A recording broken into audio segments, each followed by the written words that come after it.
Erev Tov Mevorach, Bershut Morai Verabotai. Hier soir, on a assisté à la Levaya, au décès de notre maître, Morenu Verabenu, Gaon Hatzadik, Arav Chaim Volkin, Alav Shalom, Zecher Tzadik Vekadosh Livracha. Un Rav qui nous a guidés, à moi personnellement, à notre famille, mais à une grande partie du clan Israël. Il était Mashgiach, donc il était responsable du moussar, donc des leçons et de la morale dans les yeshivot les plus importantes, la yeshivat Or Israël, à Petah Tikva, et à la fin, à la yeshivat Ateret Israël, qui est aussi bien connue. Et il nous a quittés hier matin, et la moindre des choses, le minimum de Hakarat Hatov qu'on peut avoir envers lui, c'est de dédier un shiur pour lui rendre un hommage, pour lui rendre un petit peu, mais pas seulement pour lui rendre, pour nous. Je pense que il va beaucoup nous manquer, et donc j'ai décidé ce soir d'essayer d'étudier un petit peu qui était ce grand homme, essayer de définir sa personnalité. Je vais vous raconter des choses qui sont vraiment extraordinaires, mais d'un autre côté, je vais pas laisser ça extraordinaire. Je vais essayer de simplifier les choses afin de qu'on comprenne que nous aussi, on a une shayachout, nous aussi, on a quelque chose à se rattacher à des grandes personnes. Et ça sera le sujet du shiur.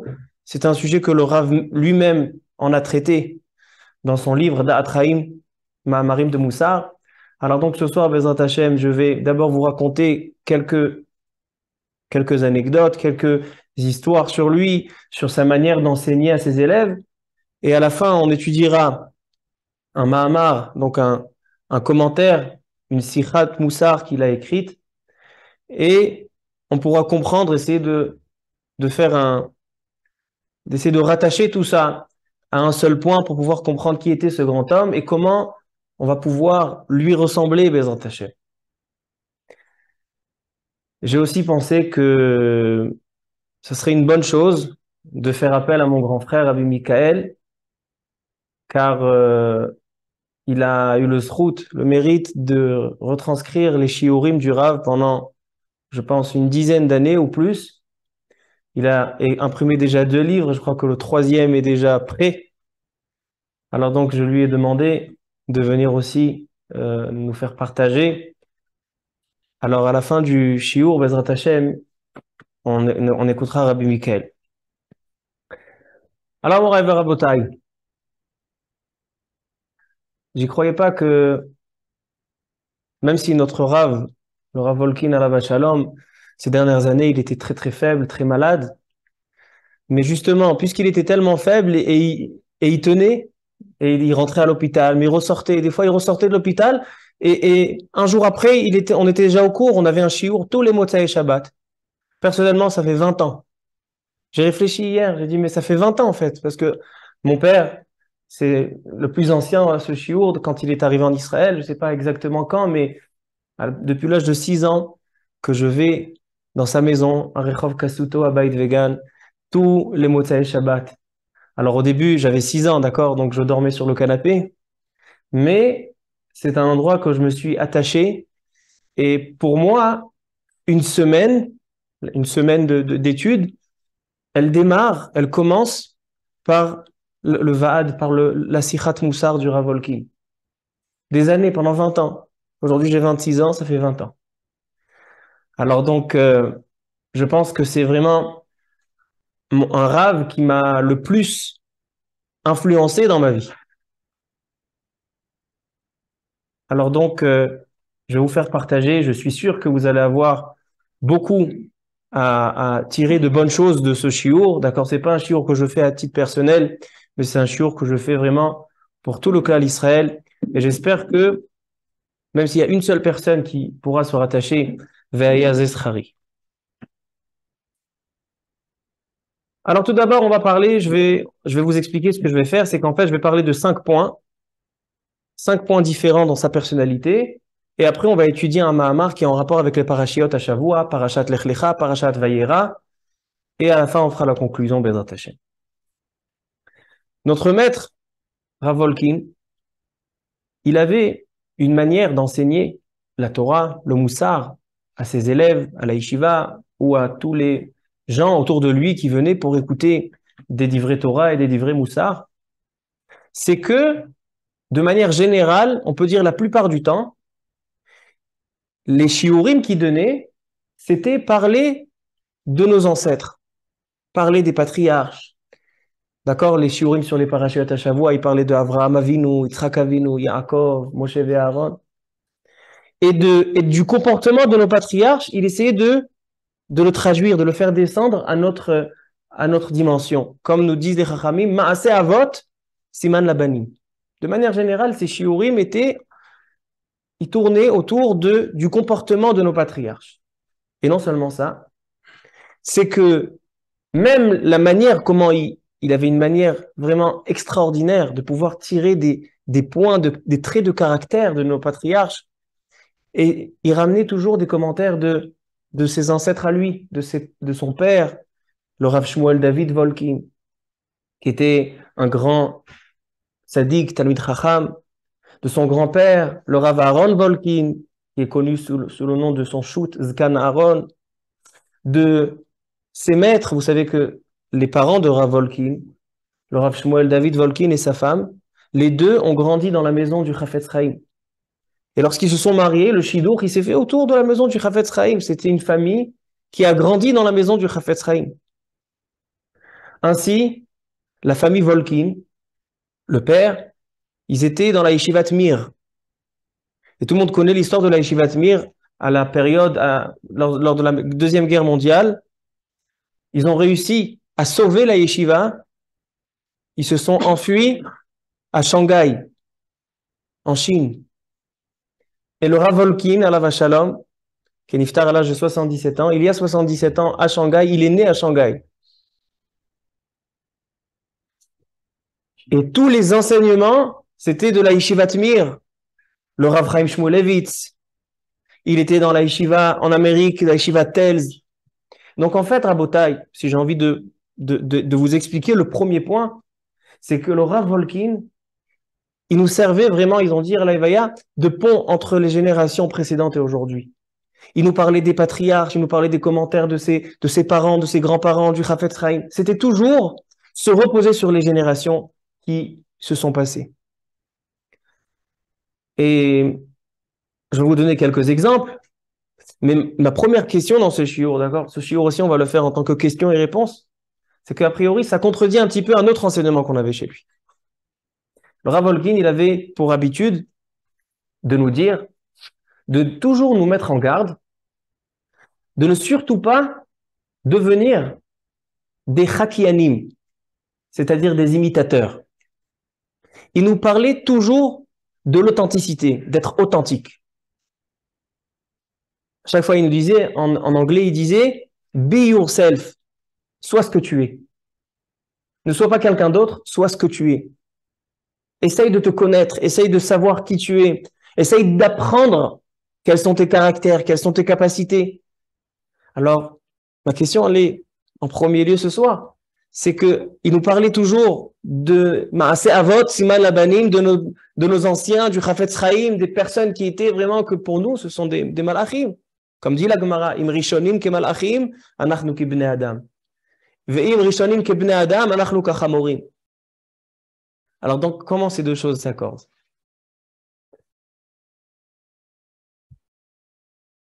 Un deuxième point, c'est que tous ces enseignements, c'était des enseignements simples. C'était quelqu'un qui avait toujours des divrei Torah simples. Pas de pilpulim, pas de kushiot et de tirutzim, pas des notions talmudiques. C'était des enseignements simples, des enseignements moraux simples, enoshiyut, d'humanité, de vraiment des choses qui étaient proches de chacun de nous. Je vais vous donner quelques exemples. On vient de sortir de Parashat Lech Lecha. Il est écrit, Avraham Avinu, avec Sarah, ils n'ont pas eu d'enfant. Dit Sarah, Avraham Avinu, tu es maintenant arrivé à un certain âge. On a passé 10 ans en Eretz Israël et on n'a toujours pas d'enfant.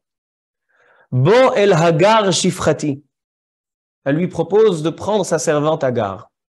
Et là nous dit le pasouk, Vayavo el Hagar vatahar. Entre parenthèses, tous les enseignements que je vous dis ce soir, on les connaît, mais je me rappelais pas. Donc je me suis servi du livre de mon frère pour pouvoir tout ressortir. Donc Azrut Bisruto. Alors donc, Vayavo el Hagar vatahar. Avraham Avinu, dès qu'il se marie, dès qu'il prend contact avec Hagar, elle tombe enceinte. Demande de Rav Wolkin à la Shalom, comment est-ce possible que chez Hagar, la grossesse, l'accouchement, elle a mis au monde Ishmaël, ça s'est fait en 2 secondes, si rapidement. Or, chez nos Imaot Akdoshot, Sarah, Rivka, Rachel, Véléa, c'était akarot, c'était stérile. Pour avoir un enfant, il fallait remuer ciel et terre, jusqu'à qu'ils sont arrivés à dire Veim ain avali banim, donne-moi des enfants. Veim ain meta anochi.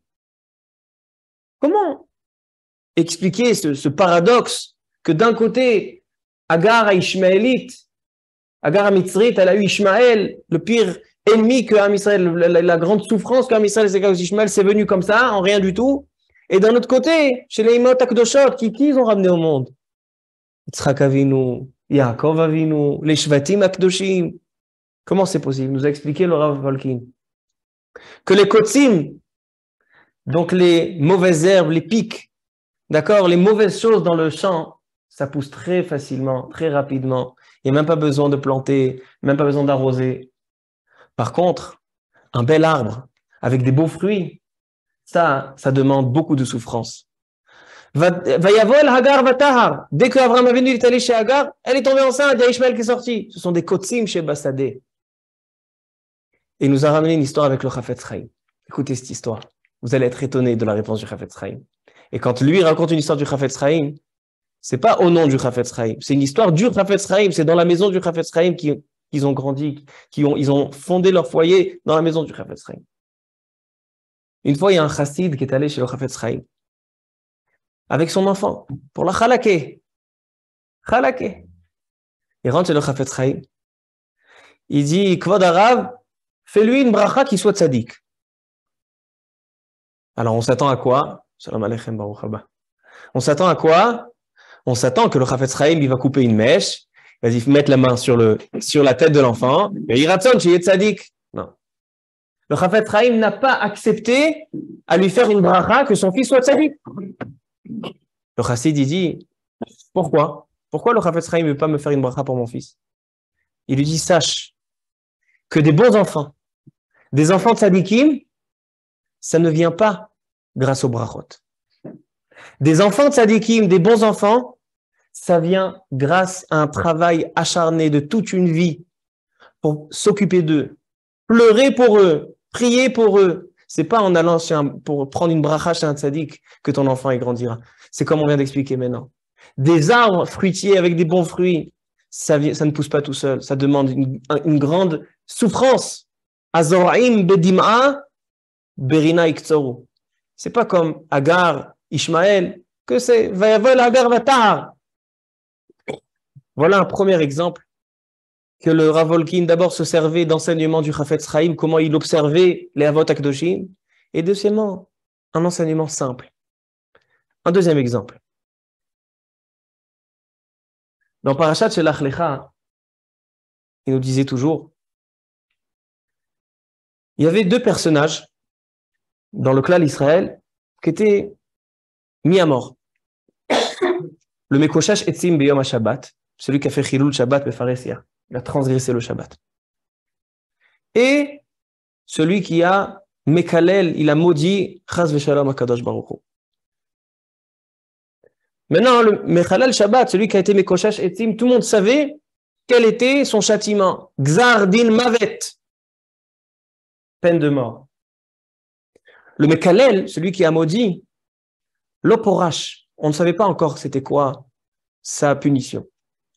Donc avant de recevoir, demander à Kadosh Baruch Hu pour avoir quel est le châtiment pour quelqu'un qui fait ça, ils les ont mis les deux dans une prison, mais deux prisons différentes. Ils les ont pas mis dans la même cellule. Comme ça dit Rashi là-bas. Il y a marqué dans le pasuk Vayanichuhu bamishmar, dit Rashi, Zelevad vezelevad. Demande au Rav Holkin. Pourquoi ils les ont mis les deux séparément? Tiens, une prison, mets les deux ensemble. Et finalement, les deux, ils vont être mis à mort. Donc, on a les mêmes bandits, les mêmes. Il répond le Rav Holkin. Après quelques années, j'ai trouvé cette explication dans le Siftei Chachamim. Je lui ai dit, il était très content. Zachal lechaven le'amita shel Torah. Il dit le Rav Holkin, un enseignement simple. Il dit, quand le Mekalel, on ne savait pas c'était quoi son décret. Si tu le mets dans la même cellule, avec le Mekoshesh Etzim, avec celui qui a fait Chilul Shabbat, celui qui a fait Chilul Shabbat, on sait que Gzardin Mavet, il va prendre peur. Il va avoir peur. Peut-être que son châtiment, ça ne sera pas la mort. Pourquoi tu veux lui faire peur pour rien? Mets-les dans deux cellules. Et Bono Shelolam, un Mekalel, quelqu'un qui a maudit le nom d'Hachem. On ne veut pas lui faire peur inutilement. On sait de toute façon qu'à la fin, c'était ça, décret de mort. On sait que c'était quelque chose de grave. On ne se connaissait pas la gravité. Eh ben non. On ne fait pas l'homme à Fridim ben Adam Stam. On ne fait pas peur à quelqu'un. On ne fait pas du tsar à quelqu'un. On ne va pas faire de la peine à quelqu'un si ce n'est pas nécessaire. Si on peut trouver une solution pour les séparer. J'ai encore plusieurs exemples. Peut-être si on a le temps, on y reviendra. Mais en tout cas, les deux premiers points que je veux relever ce soir, c'est que tout d'abord, le Rav Holkin nous enseignait beaucoup des enseignements de nos anciens.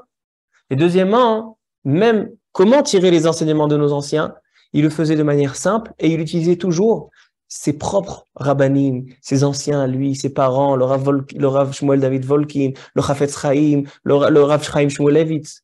Toujours c'était comme ça, cette rachot, des histoires sur les rabbanim, etc. C'est comme ça. Sa manière de chinour, son derech hamoussa, c'était de cette manière-là. Troisième point, Rabotai. Quelque chose qui va vous paraître étonnant. Mais c'est la vérité. Et on va l'expliquer. On était, tous les Motzai Shabbat, comme je vous ai dit, un groupe de francophones autour de la table, Motzai Shabbat. C'était des shiurim très courts, entre 10 minutes et une demi-heure. Ah, quand ça dépassait une demi-heure, c'est vraiment que c'était la grosse fête, quoi. Pratiquement, en majorité, les divrei Torah se répétaient. C'est-à-dire que quand arrivait Parashat Bereshit, on savait qu'on allait avoir le Yesod de Parashat Bereshit. Quand on arrivait à Parashat Lech Lecha, on connaissait déjà les Yesodot de Lech Lecha, surtout après que quand Michael il a retranscrit les Sfarim, donc on pouvait se rafraîchir la mémoire. Qu'est-ce qu'il disait le Rav Holkin? Quand tu arrives le Motzai Shabbat, ben c'est ça ce qui était dit. Alors a priori, c'est quelque chose qui est a priori choquant. Quoi, un Rav, il va pas prendre son temps pour préparer un petit peu des nouveaux shiurim. Moi, dès que je dis une phrase que j'ai déjà dite, Rabbi Binyamin, déjà, il me regarde. Il m'a dit, t'as pas dit ça il y a 13 ans? Rabbi Binyamin, avec sa mémoire, bon, Hachem. Quand il m'a envoyé dans mon shiur des gens avec la mémoire. Mani assez. Je suis obligé à chaque fois de changer. Eh ben non. Son discours se répétait à chaque fois les mêmes yesodot, les mêmes enseignements. Quelle est l'explication dans ça? Quatrième point, Rabotai. Dans la Levaya hier, comme vous avez pu le voir, ils ont fermé quelques rues dans Beit Vegan. La police, ils ont eu peur, il y avait beaucoup de personnes, ça se poussait, ça se serrait.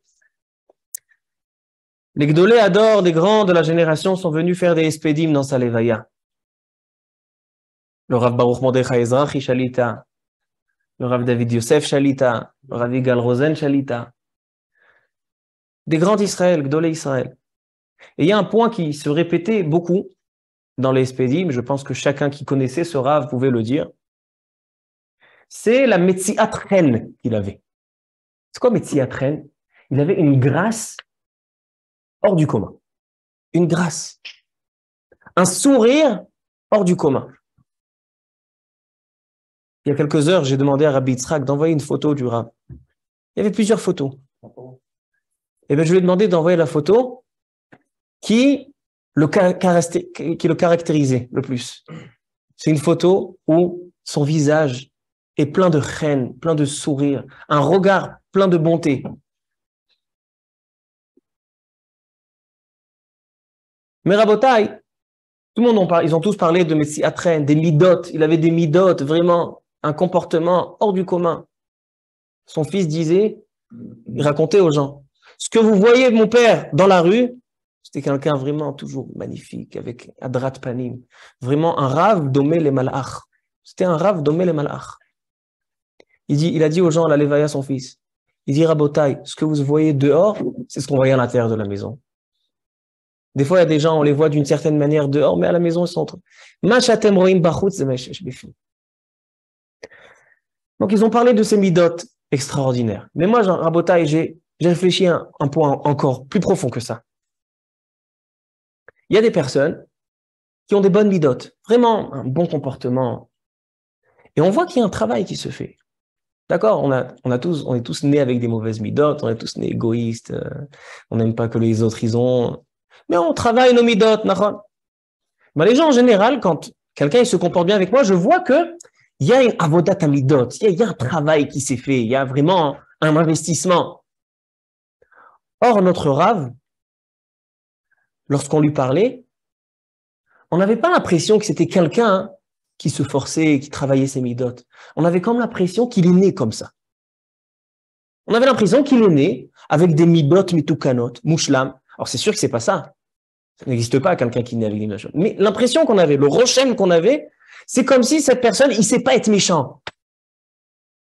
Quand quelqu'un l'énervait, il sait pas s'énerver. On avait une impression comme ça, comme si lui c'était une personne que de nature, mitiv'o, et shlomidot mitukanot. Quelque chose qui est hors du commun, quelque chose qu'on voit pas. Et j'aimerais comprendre, comme je vous ai dit tout à l'heure, j'ai pas envie de parler ce soir de choses qui sont bachamaim, parce que c'était pas son habitude, il nous parlait toujours des choses simples, comme je vous ai dit.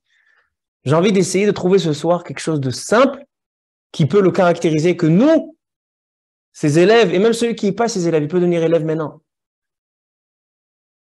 Comment on peut faire quelque chose on va pouvoir lui ressembler? Ça, c'était le quatrième point. Le cinquième point, Rabotai. Et avec ça, je vais terminer et après, on va expliquer. Il y a quelque chose que vraiment, c'est quelque chose qui m'a intrigué pendant des années, mais quelque chose que je kiffais le faire. À la fin de sa vie, dans les 10 dernières années, il avait subi un AVC, il était très faible, tout le monde savait, du mal à marcher, du mal à parler, des problèmes respiratoires, on l'entendait à peine, à chaque fois on disait il faut lui acheter un micro, il faut pas lui acheter un micro, on avait honte d'un côté, vraiment de l'entendre, de l'écouter dans ses shiurim, c'était très très difficile, il fallait vraiment se concentrer avec une expérience de 20 ans chez lui, alors on arrivait doucement à déchiffrer. On savait aussi, on connaissait les soldats de l'année précédente, on connaissait la forme, plus ou moins l'idée où il veut venir. Mais des fois, quand j'arrivais à son shiur, il était vraiment très faible et on ne comprenait rien.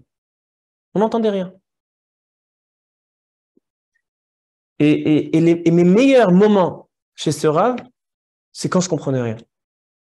Je savais que je sors de la maison, Motsai Shabbat, je vais à un Vad du Rav, je sais que je ne vais rien comprendre, mais mon kiff, c'est de m'asseoir, j'avais la meilleure place.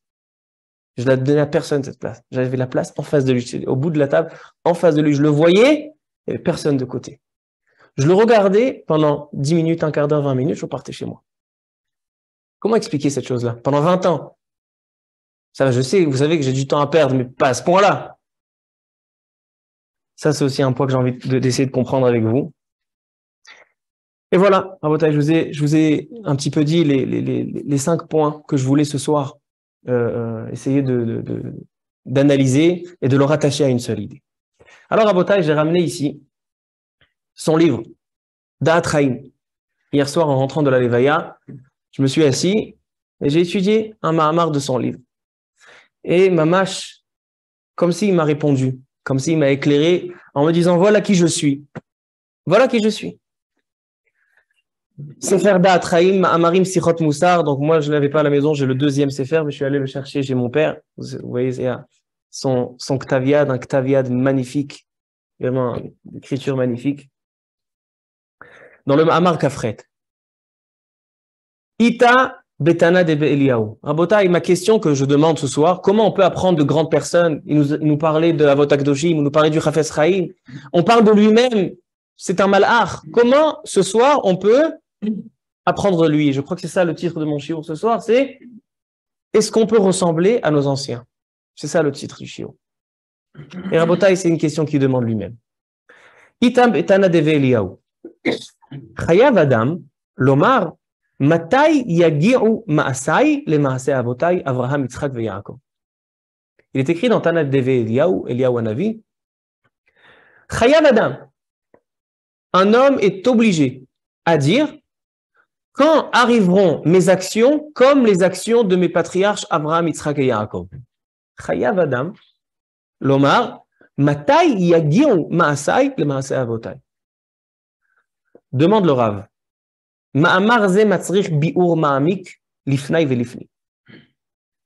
Kipshuto adavar bilti efshari. D'expliquer cette phrase de manière simple, c'est impossible. Adam ben zmanenu, un homme de notre génération, de notre époque. Mutal alav chiyuv la'agia ledargat avot hakadoshim. On est dans Chumash Bereshit. Chumash Bereshit, de quoi il parle? De Avot HaKadoshim, des Shvatim, de tous nos patriarches. Et pourquoi on lit ça tous les ans? Parce que ça va nous apprendre. Il demande comment on peut apprendre de personnes si géantes. Comment Tana Develia, où il te dit, tu es obligé de dire quand arriveront mes actions aux actions de mes patriarches. Venire les Va'er, nous explique le Rav. Il ramène le Rambam. Le Rambam, dans Halachot Avodah Zara, nous dit le Rambam. Perek Aleph, Halacha Aleph, mais Avodah Zara.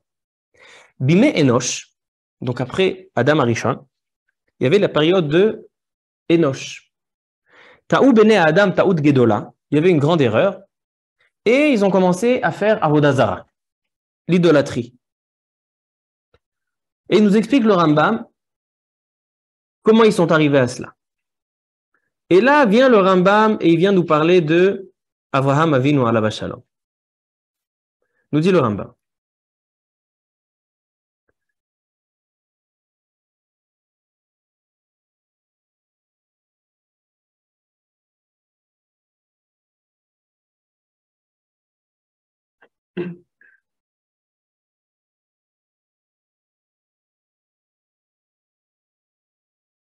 Achar she'archu hayamim amdu bevnei Adam nevi'e sheker. Ils ont commencé à faire l'Avodah Zara et ils ont influencé toute la génération jusqu'à que toute la génération est devenue Ovdei Avodah Zara. Et là arrive Rabotai, Ve'al derech ze haya olam mitgalgel, et donc comme ça les générations se sont déroulées Avodah Zara ad shenolad amudo shel olam, nous dit le Rambam, jusqu'à qu'est né le amud ha'olam. D'accord? La poutre sur laquelle le monde se repose. Vehu Avraham Avinu alav shalom. Et nous dit le Rambam, qu'est-ce qui s'est passé avec Avraham Avinu? Yadoua, kevan shenigmal etan ze etchil leshotet beda'ato vehu katan. C'était quelqu'un de petit, il avait 3 ans, 40 ans. Il a commencé à réfléchir. Ils font de l'idolâtrie des étoiles, idolâtrie du ciel. Mais qui a créé tout ça? Avraham Avinu tout seul est arrivé à la conclusion. Echad haya Avraham bivnei doro. Il était seul à croire en Dieu. Et qu'est-ce qu'il a fait?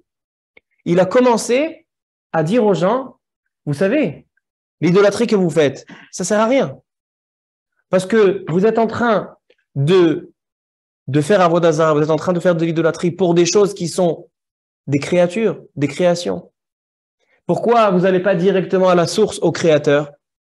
Qui c'est qui a créé les étoiles? Qui c'est qui a créé le soleil? Alors pourquoi travailler? Pourquoi servir la création, la créature, plutôt que de servir le créateur? Et comme ça, il leur faisait faire tchouva. Il leur faisait à eux aussi, à leur tour, connaître Akadosh Baruch Hu. Comme ça, nous dit le Rambam. Maintenant, il dit le Rav Wolkin.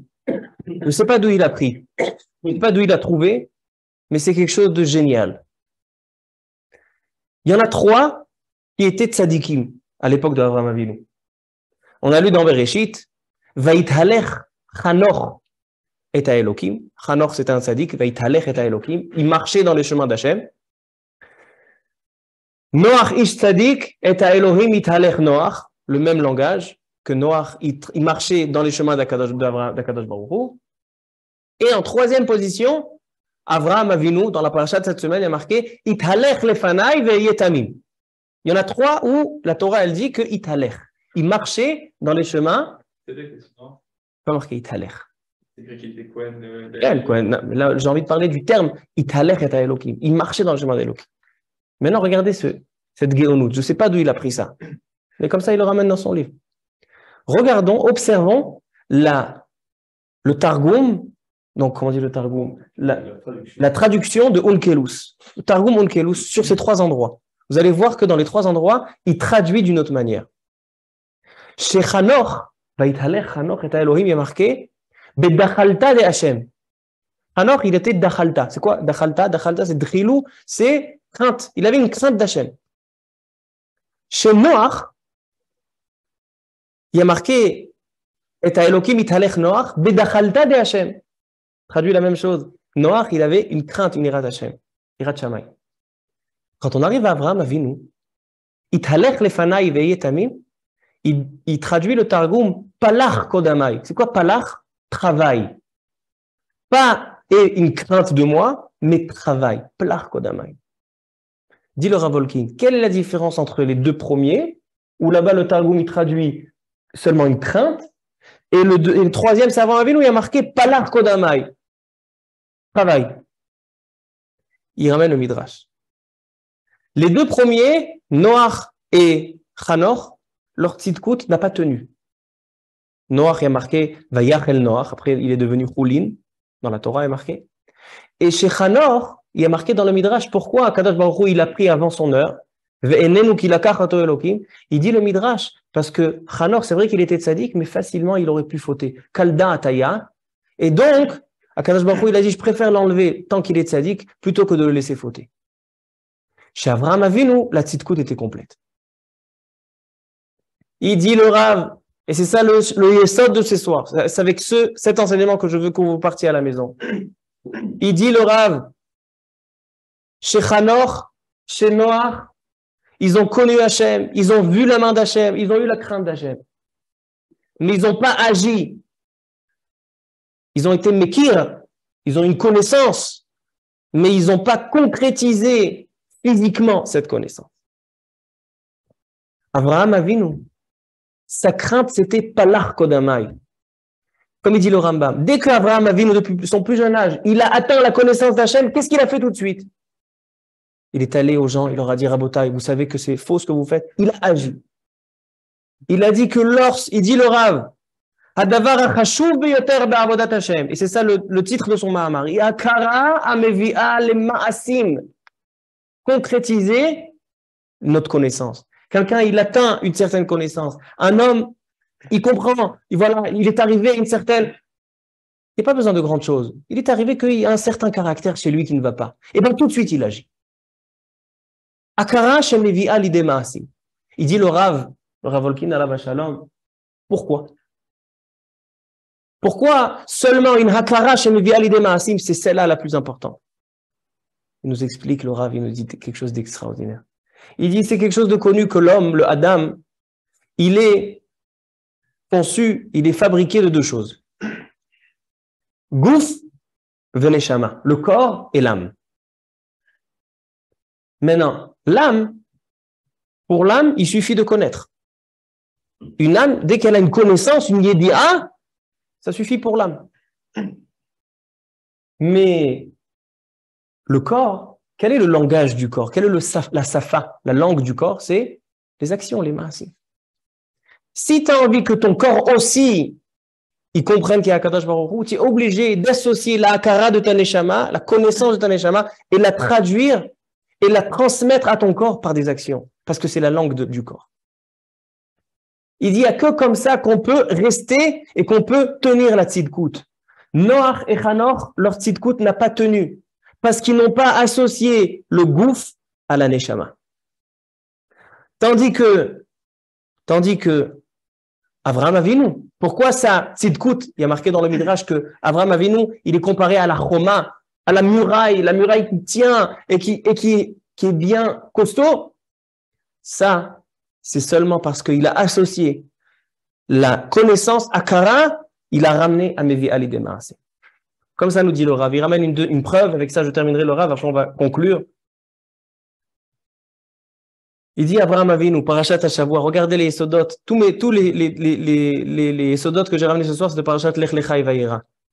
C'est les deux parashiot où il est niftar, entre Parashat Lech Lecha et Vayera. Il dit le Rav, dans Parashat Vayera, au début de la parasha, Vayera elav Hashem be'elonem mamre vehu yoshev petach ha'ohel kechom hayom. Avraham Avinu, il y a Kadosh Baruch Hu qui vient chez Avraham Avinu. Imaginez-vous, Kadosh Baruch Hu, il vous rend visite chez vous à la maison. Avraham Avinu est très content, Kadosh Baruch Hu, au Chabba. Mais d'un coup, Vayar ve'ine shelosha anashim. Il voit, il y a 3 Ishmaélim, 3 cousins. Qu'est-ce qu'il fait Avraham Avinu? Il y a Kadosh Baruch Hu, excuse-moi. Attends-moi, Al-Natan, avant, ne t'en va pas, ne te vexe pas. Je vais accueillir mes 3 invités. Quels 3 invités? Il n'a même pas convenu, c'est pas qu'il les a invités pour vendredi soir ou quelque chose. Il les a vus. Vayar, utzlikratam. Il a laissé Akbalat Pnei Shechina pour aller s'occuper de 3 Arabes. Il dit le Rav. Avraham Avinu, il est Maradeshmata. C'est quoi Maradeshmata? Avraham Avinu, c'est lui qui nous enseigne que la connaissance d'Hachem, si elle ne se concrétise pas, elle ne vaut rien. Hanoch, Noach, il y avait une connaissance. Mais la connaissance n'est pas concrétisée par le corps, elle n'a pas été accordée, elle n'a pas été harmonisée avec le corps. Avraham Avinu, il dit, je préfère faire Gilui Shrina, faire dévoiler Akadosh Baruch Hu dans la mitzvah concrète que je vais faire à Achnasat Aruchim, plutôt que de recevoir Akadosh Baruch Hu. Comme ça, il dit le Rav. Ça, c'est son yesod. De là, il vient, il nous dit, Akara amevi'a l'idée ma'aseh. Il dit, un homme, quand il atteint une connaissance, il doit tout de suite agir. Maintenant, Rabotai, pourquoi ce Mahamar, il m'explique tous ces points qu'on vient de parler et comment ça m'explique la personnalité du Rav. Et avec ça, on va pouvoir un petit peu lui ressembler. Bezrat Hashem.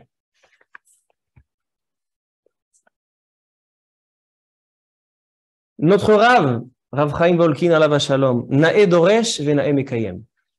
Ce qu'il écrit dans son livre, ce qu'il nous enseigne, c'est quelque chose qu'il accomplit lui-même. Si on peut définir notre Rav, c'est que son âme et son corps faisaient qu'une. C'est-à-dire que lorsqu'il nous faisait un Dvar Torah, et je vais prendre le point le plus choquant qu'il y avait chez le Rav, c'est qu'il se répétait beaucoup. Pas parce qu'il oubliait ce qu'il disait, mais chaque paracha, il répétait le même yesod. Pourquoi, Rabotai? C'est pas qu'il préparait un yesod, il s'asseyait, comme aujourd'hui, nous, on s'assoit, on prépare un shiur, on essaye de chercher un sujet, le meilleur sujet, on essaye de le préparer. Non. Chez lui, dès le moment, dans sa vie, où il a découvert un enseignement de Parashat Lech Lecha, de Hagar, avec les Kotsim, chez lui, cet enseignement, il s'est uni avec son corps, c'est devenu une seule Chaticha, et pour lui, cet enseignement, dès qu'il va relire Parashat Lech Lecha, eh ben, c'est quelque chose que automatiquement il va ressortir. Il y a tsouf les mains là. Les divrei Torah chez notre Rav, c'était pas des divrei Torah qu'il préparait pour nous enseigner. C'est des divrei Torah qu'il vivait.